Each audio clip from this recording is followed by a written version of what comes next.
இந்த நன்னாளிலே நாம் எம்பெருமாட்டியை வலுவெடுத்த பொழுது நம்முடைய மனதிலே அருள் பதியும், தெய்வீகம் பதியும்.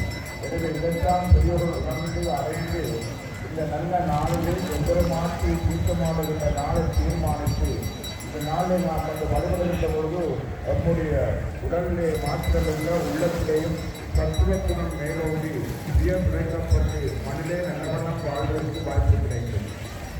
எனவே இந்த பௌர்ணமி தினம் கூடியிருக்கின்ற ஆடி பௌர்ணமியிலே எதிர்மாற்றி வங்கக்கடலை தீர்த்தமானது அற்புதமானதை எல்லாம் நாம் பார்க்கின்ற வாய்ப்பு கிடைக்கின்றது. எனவே நாங்கள் மனிதனை பிறந்திருக்கின்ற நாங்கள் நம்முடைய துன்பங்கள் சுயங்கள் பிறக்கப்பட வேண்டும். நாம் மனிதனை நல்லபடி வாழ வேண்டும். நாம் மட்டுமல்ல, உலகிலே வாழுகின்ற சமூக மக்கள் எல்லாம் நல்லபடி வாழ வேண்டும் என்று வேண்டுகின்ற நன்னாளாக அமைந்திருக்கின்றது. இந்த பஞ்சபுலங்களிலே நிலம், நீர், தீர், காற்றாக ஆகிய இந்த பஞ்சபுல வடிவங்களாக அமைந்திருக்கின்ற இறைவன் இயற்க சக்தி, இந்த இயற்கையோட சேர்ந்து நாம் வாழுகின்ற வாழ்க்கை முறையை அடிப்படையாக கொண்டு இந்த தீர்ப்பங்கள் அமைக்கப்பட்டிருக்கின்றது. எனவே இந்த பஞ்சபூதங்கள் வடிவமாக அமைந்திருக்கின்ற இறைவனை நாம் எல்லா வடிவங்களிலும் எல்லா இடங்களிலும் காணுகின்ற ஒரு புகழ் பெற்றிருக்கின்றோம். எனவே இந்த நீர் வடிவமாக அமைந்திருக்கின்ற சமுத்திரத்திலே எம்பெருமாட்டி நீராடி இந்த பஞ்சபூதங்கள் ஒன்றாக அமைந்திருக்கின்ற இந்த நீரிலே நீராடுகின்ற பொழுது அந்த பஞ்சபூத சக்தியுடைய சக்திகளாக நமக்கு கிடைக்கின்றது.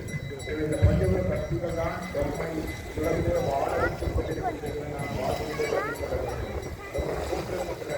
இந்த பஞ்சபூத நிலம், நீர், தீர், காற்று ஆகிய இந்த பஞ்சபூதங்களே நம்மை வாழ வைத்துக் கொண்டிருக்கிறது. இவற்றை உணர வேண்டும், பாதுகாக்க வேண்டும். அவர்கள் ஏற்றுவ தன்மை இல்லாமல் போய்விட்டால் இந்த பஞ்சபூதத்தினால் எங்களுக்கு அழிவு ஏற்படும் என்பதை நாங்கள் பார்த்து உணர்கிறோம். எனவே இன்றைக்கு உலகத்தை பார்க்கலாம். பல்வேறு இடங்களிலே பஞ்சபூத சக்திகளினாலே பல்வேறு அழிவுகள் வந்து கொண்டிருக்கிறது. எனவே நாம் பஞ்சபூதங்களை பாதுகாத்துக் கொண்டிருக்கின்றன, நம்மை வழிபடுத்திக் கொண்டிருக்கின்றன, மேம்படுத்திக் கொண்டிருக்கின்றன, வாழ வைத்துக் கொண்டிருக்கின்றன. பஞ்சபூத சக்திகளை நாம் வழிபடுத்த வேண்டும். நிலத்தை பாதுகாக்க வேண்டும், நீரை பாதுகாக்க வேண்டும், அக்னியை பாதுகாக்க வேண்டும், ஆகாயத்தை நாங்கள் மாசுபடாமல் பாதுகாக்க வேண்டிய பொறுப்பு நம்ம எல்லோரையுமே சார்ந்திருக்கிறது. அந்த வகையில் இந்த பஞ்சபூதங்களை நாங்கள் பேணி பாதுகாக்கின்ற பொழுதுதான் இயற்கையினாலே நாம் பாதுகாக்கப்படுவோம். இயற்கையை நாங்கள் வாழ்வதாக இருந்தால் இந்த இயற்கை நம்மை அழிவிக்கப்படுகிறது.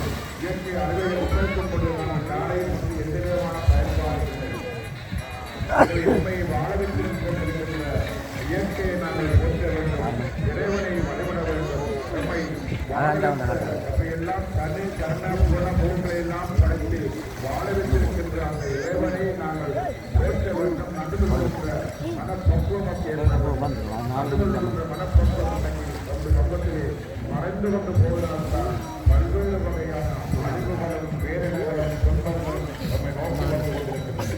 எனவே நாம் துன்பத்தை விடுபட வேண்டுமா இருந்தால் நம்மை வாழ வைத்த இறைவனை நாங்கள் போற்ற வேண்டும், நன்றி கொள்ள வேண்டும்.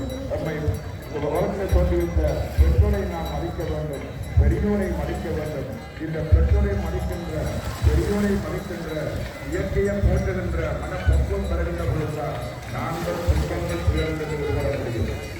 அந்த வகையில் இந்த அருளை வேவிழந்த பதிலே அமர்ந்து அருள் பாலிக்கின்ற அன்னைபரா சக்தி கண்டனம் காலங்களுக்கு முன்னதாக இந்த பகுதியில் விரும்பி உயர்ந்தார்.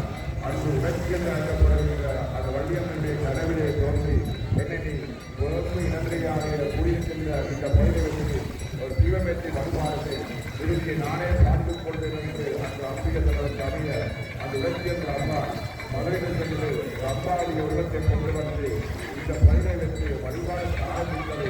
இன்றைக்கு அந்த ஆலயம் பெரும் ஆலயமாக பெரும் கோபுரங்கள் கொண்டு பல்வேறு வகை ஆணவ முறையிலான எல்லா வகையான விடயங்களையும் அமைத்துக் கொண்டு அப்பிரியானவர் தருகின்ற அறிவுகளுக்கு கேட்கின்ற வரங்களையெல்லாம் வாரி வாரி வழங்கி மக்களை எல்லாம் துன்பமில்லாமல் பேரில்லாமல் வாழ வைத்துக் கொண்டிருக்கின்ற அந்த அப்பிரியானவருக்கு பங்கத் தொடர்பே தீர்க்கமானதற்காக வழங்கியிருக்கிறார்.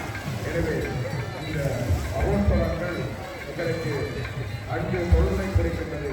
படைத்தல், காத்தல், அழித்தல், அருளல், மறத்தலாகிய அஞ்சு பொருளை குறிக்கின்றது. இந்த இறைவன் செய்கின்ற அஞ்சு பொருள்களால் தான் நாங்கள் வாழ்ந்து கொண்டிருக்கிறோம். அந்த வகையில் அருளல் பொருளை குறிப்பதாக தீர்த்தார். எனவே நாம் துன்பங்கள் துயரங்களிலிருந்து தீர்த்துக் கொள்ள வேண்டும். நம்முடைய உணவைக்குரிய தீர்த்துக் கொள்ள வேண்டும். எனவே இறைவனங்களுக்கு துன்பங்கள் துயரங்களை தீர்த்து அருள் செய்கின்ற இந்த நாளிலே நாங்கள் எம்முடைய துன்பங்கள் நீங்க வேண்டும், மனப்பேர்களெல்லாம் நீங்க வேண்டும், மனிதே வாழ்கின்ற மக்கள் எல்லாம் நல்லபடி வாழ வேண்டும் என்று வேண்டுதல் செய்ய வேண்டும். இந்த வேண்டுதல் தான் நம்மை உலகிலே வாழ வேண்டும். நாங்கள் வாழுகின்ற பொழுது நாம் மட்டும் வாழ்ந்தால் போதும் நினைக்காமல் உலகிலே வாழ்கின்ற எல்லா ஜீவராசிகளும் வாழ வேண்டும் என்ற வேண்டுதல் செய்தார். அந்த வேண்டுதல்